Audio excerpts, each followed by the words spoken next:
today we're excited to tell you about a new opportunity here in Onslow County Schools. With me today are our partners from Coastal Carolina Community College, represented by Dr. Don Herring, and Brent Anderson, who is our Director of Secondary Services and Leadership Services here for Onslow County Schools.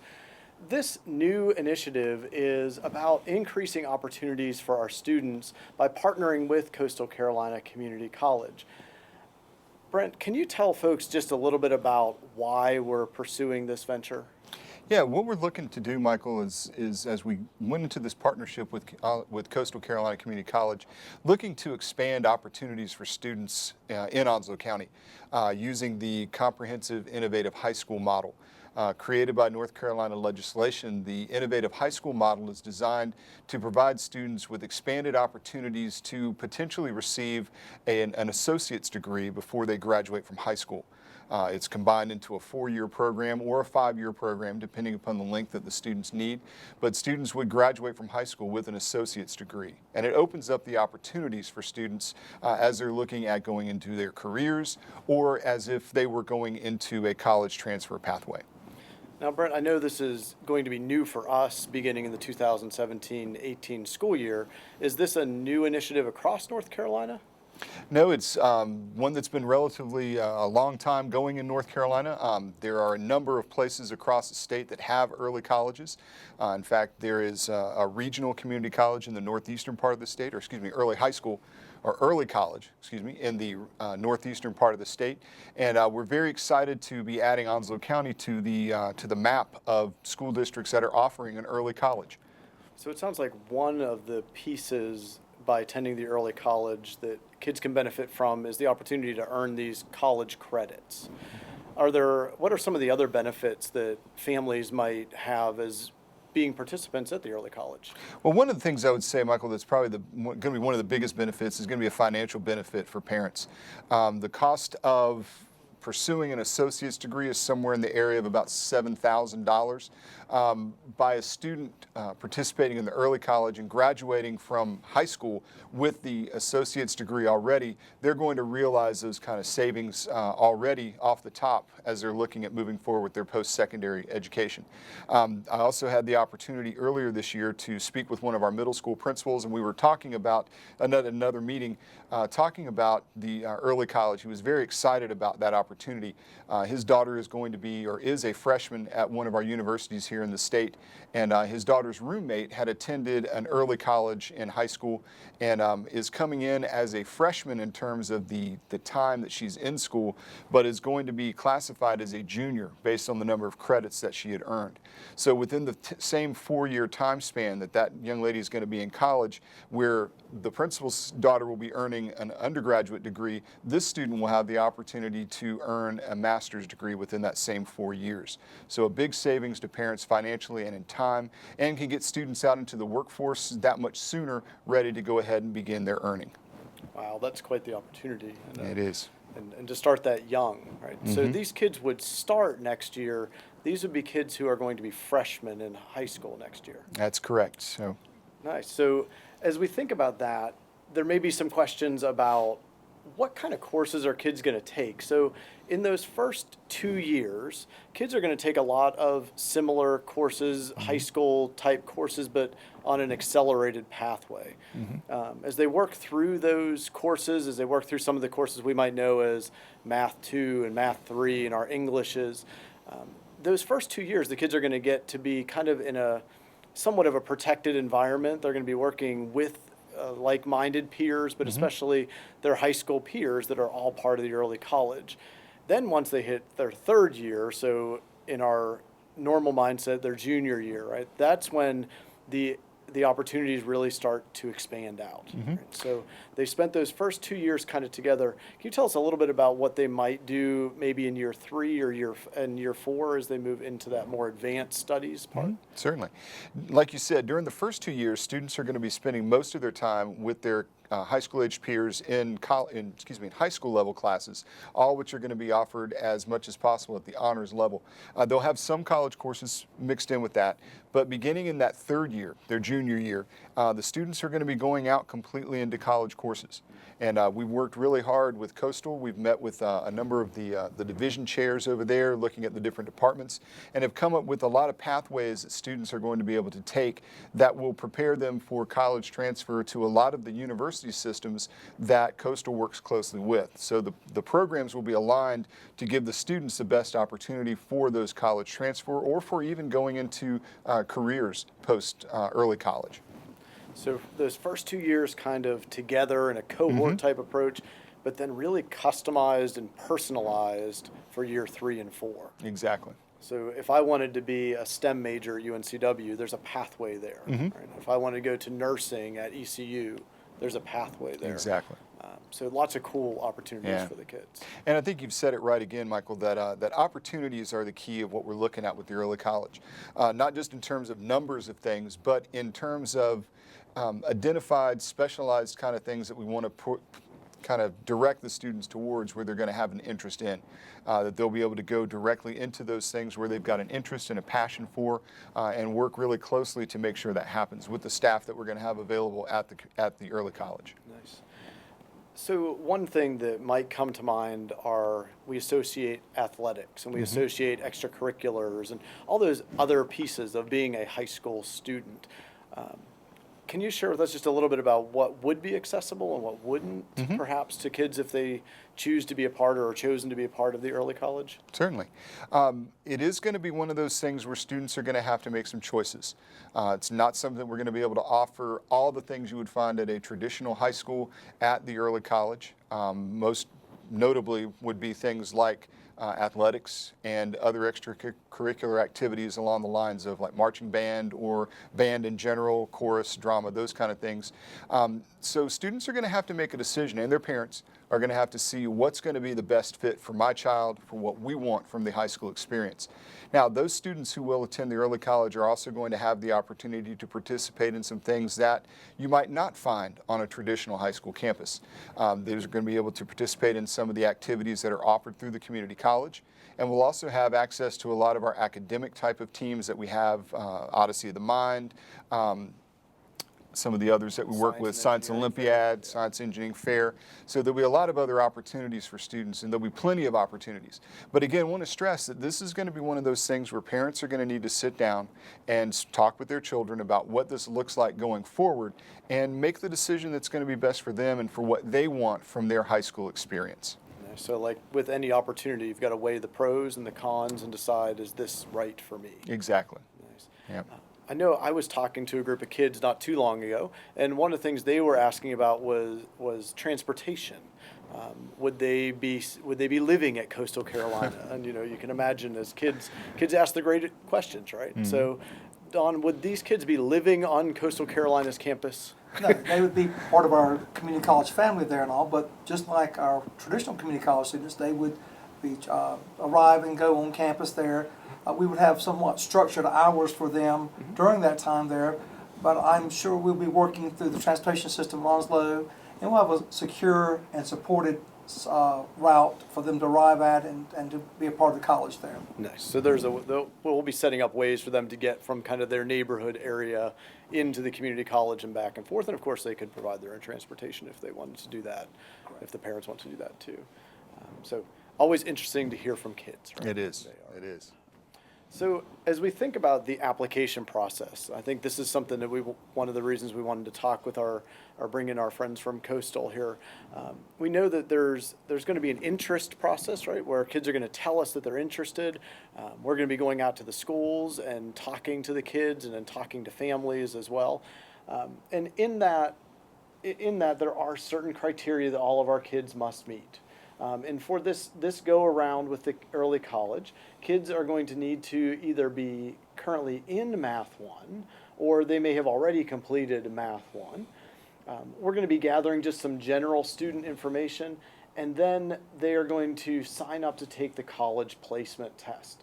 And although that sounds perhaps big and bold and maybe even a little scary, it's not that, right? So Don, could you tell us a little bit about what that college placement test experience will be like for the kids? Sure.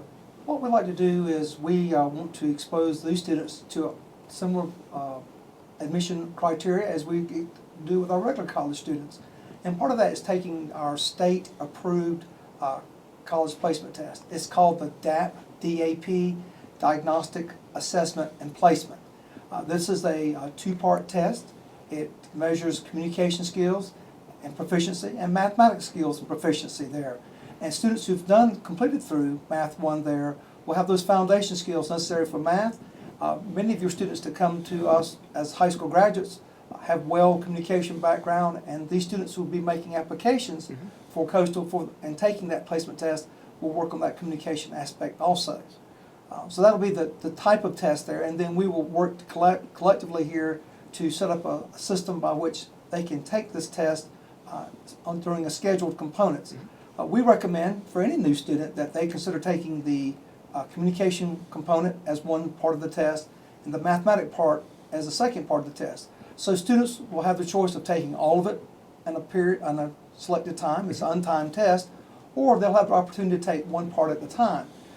We're about to, as we start those awareness sessions, we will begin providing a schedule of opportunities where students can come in on Saturdays to take the main part of the test, either the communication and or the math part, or either or, and then they can come back on the evening to take any part if they choose to make up a part.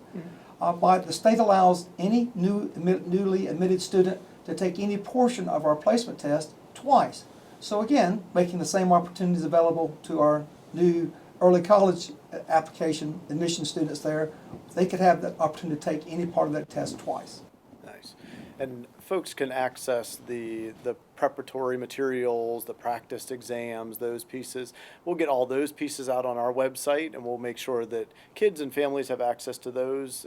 And I know they're already on the Coastal Carolina website. Right. Michael, we want to make sure there's a wide range of opportunities for students to become aware of the placement testing and also the background questions that prepare the placement testing.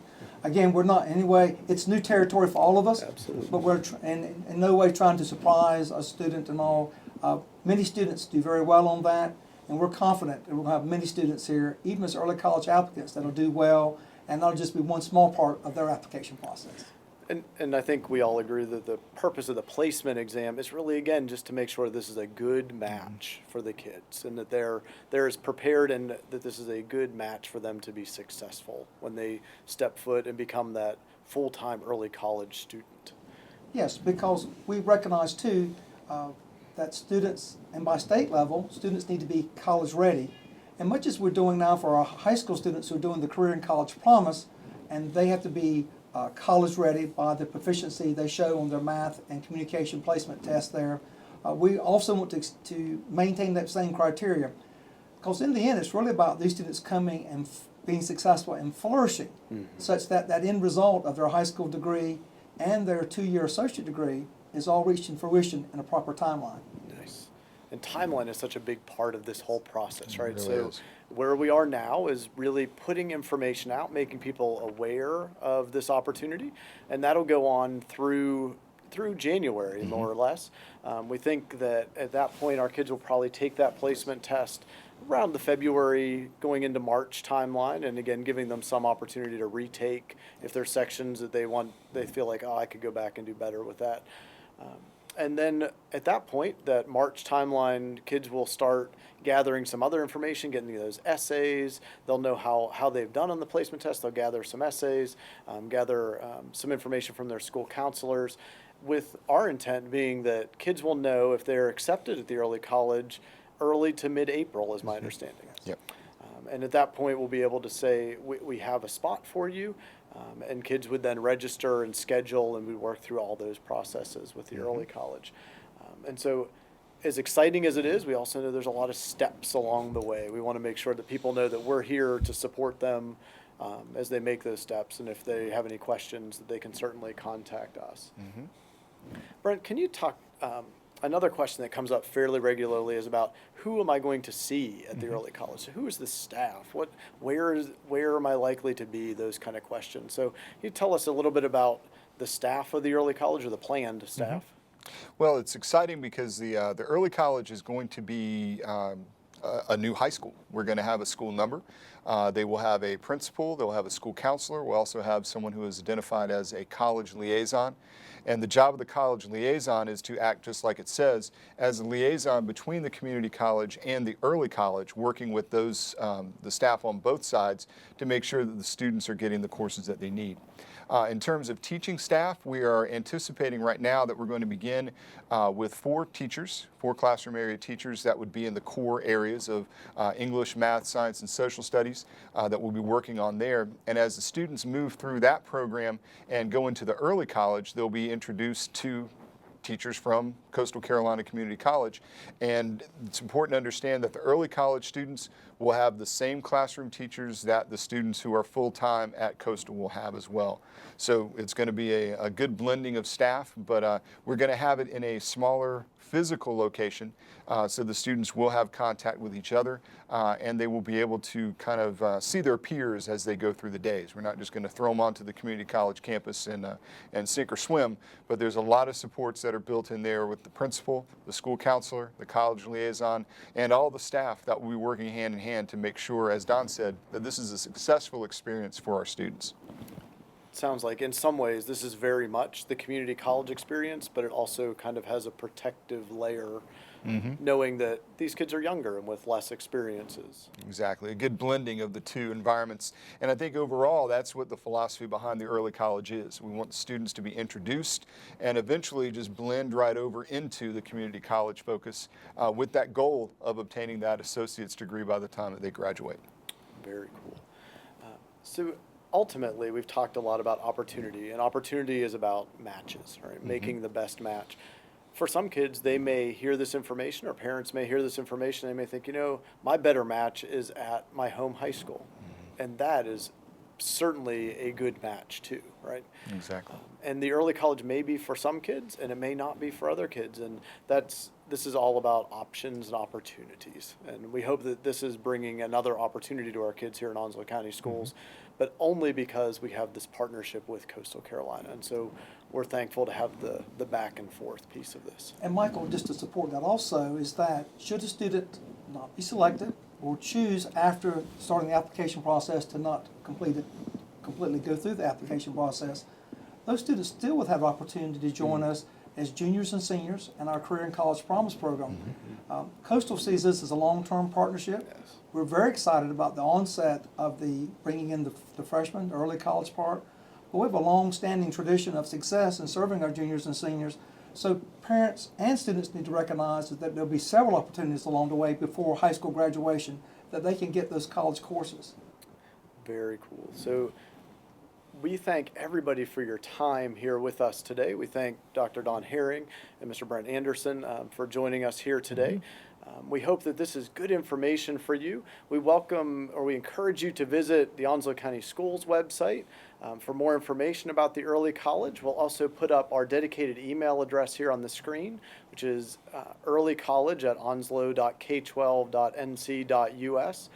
That's a great way to get in touch with us. Or, of course, you can always call the central office at 910-455-2211 and just ask to speak to someone about the early college, and they will be sure to connect you to one of us. We just thank you all for being here today, and we thank you for being interested in the opportunities across Onslow County Schools.